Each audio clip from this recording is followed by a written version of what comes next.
Magandang araw sa inyo mga ka-reels. Ngayong araw na to pagkatapos ng pagsisimba, ito yung pinakamalapit na park mula sa simbahan at dito ako mamamasyal or magpapalipas ng hapon ngayong araw ng linggo.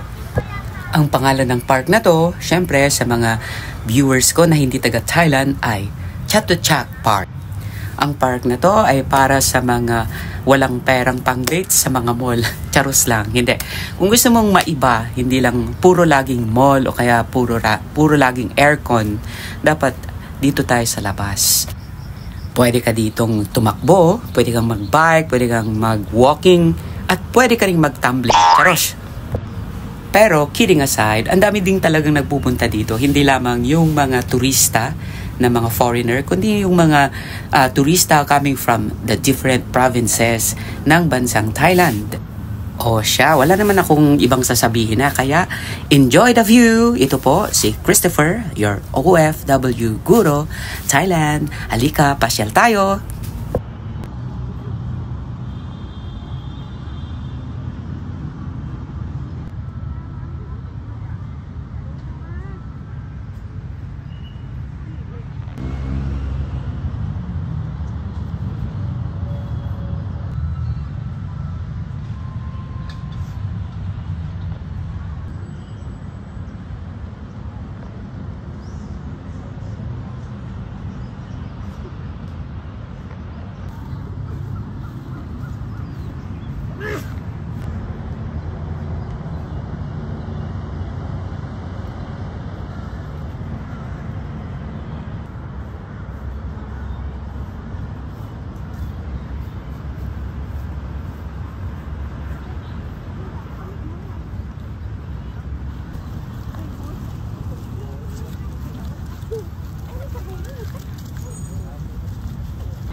Oh, ayan. Inikot ko na kayo dito sa park. Kaya it's time para naman pasok tayo ulit sa mall para magpalamig. Muli, ito po si Christopher, your OFW Guro, Thailand.